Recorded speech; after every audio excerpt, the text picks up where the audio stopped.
Hello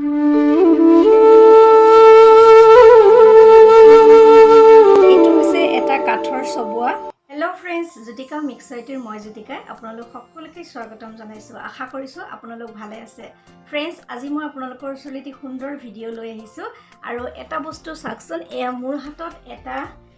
100 বছৰৰ আগৰ এটি পুৰণি এটো সবুৱা হয় কাঠৰ এয়া চাওক আৰু এখন ঢাকনি এই কাঠৰ সবুৱাটোত মই যেতিয়া বিয়া হৈ আহিছিল তেতিয়া ইয়াতে ডালি ৰখা হৈছিল আৰু মোৰ দেখি তেতিয়াই খুবেই ভাল লাগিছিল বিয়াৰ কেদিনমানৰ পিছতে মই এই পট ডিজাইনটো কৰি উলিয়াইছিলো এইটো আৰু চাক এটো কাঠৰ এখন ঢাকনিখন মই এতিয়াও এনেকৈ ৰাখি থৈছো একেবাৰে পুৰণি হৈ গৈছিল যেহেতু জুই জ্বলোৱা চৌকা ঘৰত থকা এটো একেবাৰে ৰূপ ৰং সলনি হৈ গৈছিল আৰু ইয়াতে ৰং কৰি মই এটো পট ডিজাইন কৰিছিলো Friends, আজি মই আপোনালোকক এই পট ডিজাইনটো আকো ধুনিয়া কৰি মানে কেনেকৈ আকো ধুনিয়া কৰি নাজানো কি কৰো কিন্তু কৰি থাকিম এতিয়া আপোনালোকৰ সন্মুখতে আৰু এইটো তেতিয়াই কৰি থোৱা এটা ডিজাইন আছিল আৰু এয়া সাকচন প্ৰমাণ হিচাপে ইয়া তলৰ ৰং দিয়া নাই এটো কাঠৰ সবুৱা হয় এটো 100 বছৰতকৈ বহু পুৰণি এটা সবুৱা এটো মানে এওঁলোকৰ আইতাৰ দিনতে আছিল আৰু মাও হি পাইছিলহি নেজানে কেতিয়াৰ হয়তো ককাৰ আগৰ কোনোবাই বনাইছিল চাগৈ নাজানো কিন্তু মই পাকঘৰত দেখা পাই এটো সংৰক্ষণ কৰি আগফালৰ ধুনিয়াকে সজাই সেন্টাৰ টেবুলত ৰাখি থৈছিলো আৰু এই 100 বছৰীয়া পুৰণি অমূল্য সম্পত্তি বুলিয়ে কৈছো ইমানে সুন্দৰ বস্তুটো চাকচোন দেখিবলৈকে মৰম লগা আৰু এটো মই আজি আকৌ এটা নতুন ৰূপ দিম কি ধৰণে কি ৰূপ দিও চাই থাকো আহকচোন এই পুৰণি যেটো মই 10 বছৰ মানৰ আগতে যেটো ডিজাইন কৰি ৰাখিছিলো এতিয়া মই ইয়াতে আকৌ নতুন লুকস এটা দিবলৈ ট্ৰাই কৰিছো আৰু এতিয়া মই ইয়াতে প্ৰথমতে এক্ৰিলিকৰ হোৱাইট কালাৰটো আকৌ মাৰি লৈছো যেহেতু আগতে হোৱাইটে কৰি থৈছিলো সেইকাৰণে ভাবিলো হোৱাইটে কৰো বেলেগ এটা কালাৰ নিদু আৰু এটো কালাৰকে দি এয়া ধুনিয়াকৈ শুকাবলৈ দিম এতিয়া ফ্ৰেন্ডছ আকচন মই এটো সম্পূৰ্ণ বগা ৰংটো কৰি দিছো আৰু শুকাবলৈ দিম শুকাবলৈ দিয়াৰ পিছত মই ভিতৰ ৰং কৰা নাই যেহেতু এটো ভিতৰ ৰং কৰি দিলে এটো কাঠৰ নে কিহৰ পিছতো গম কোনেও নাপাব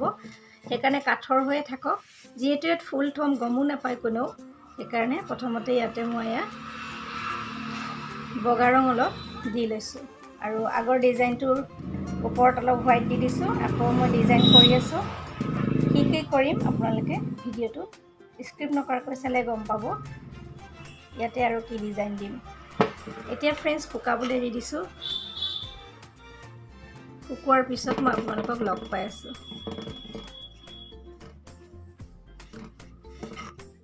Friends, পটটো বৰ ধুনিয়াকৈ শুকাই গল এতিয়া শুকুৱাৰ পিছত ইয়াতে কি কৰিম চাওকচোন যেতিয়া পটটো শুকাই গল শুকুৱাৰ পিছত ডিজাইন পুৰণা ডিজাইনখিনি আছে তাৰ ওপৰত মই এক্ৰিলিকৰ কালাৰ কৰি দিম তাৰ পিছত মই যে আগতে আপোনালোকক দেখুৱাইছিলো ক্লে দি কেনেকৈ গোলাপ ফুল বনাই কেনেকৈ পাত বনাই তেনেকুৱা গোলাপ ফুল মই বনাই থোৱা আছে আৰু এই ক্লে পটটোৰ ওপৰতে মই গ্লুগানৰ সহায়ত লগে লগে লগাই দিম যেহেতু মই এতিয়া কি কৰিম পটটো নাজানো মানে হঠাৎ চিন্তা কৰি পেলে এটো বনাই আছো আৰু আপোনালোকৰ সন্মুখতে বনাই আছো এয়া ক্লেৰ ফুল মই বনাই থৈছিলো আৰু এই গোলাপ ফুলসমূহ এই গ্লুগানৰ সহায়ত ইয়াতে আঠা দিম কেনেকৈ দিম ভিডিওটো স্ক্ৰিপ্ট নকৰাকৈ চাই থাককচোন আৰু কেনেকৈ কি সজাও সকলোবোৰ আপোনালোকে দেখা পাব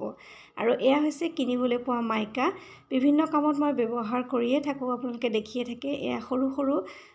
বৰফিৰ নিচিনা মাইকা ইয়াতে মই গ্লুগানৰ সহায়ত এনেকৈ এটা এটাকৈ মাইকা লগাই দিছো মোৰ মনলৈ যেনেকুৱা আহিছে তেনেকৈ মই ডিজাইন কৰি গৈ আছো একো পৰিকল্পনা নাছিল কি কৰিম আৰু কি কৰো মই নিজে নেজানো আপোনালোকে ভিডিওটো চাই থাকক মই তেতিয়াহে গম পাম কি হ'বগৈ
এতিয়া চাওকচোন আমাৰ পটটো ৰেডি হৈ গৈছে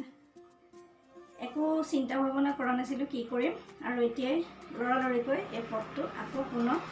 ধুনীয়াকৈ তুলিলোঁ আপোনালোকৰ কেনেকুৱা লাগিছে নাজানো কমেণ্ট কৰি জনাব কেনেকুৱা লাগিছে আৰু এই চাওকচোন 100 বছৰ আগৰ পুৰণি পটটো মই আকৌ চেণ্টাৰ টেবুলত ধুনীয়াকৈ সজাই ৰাখিম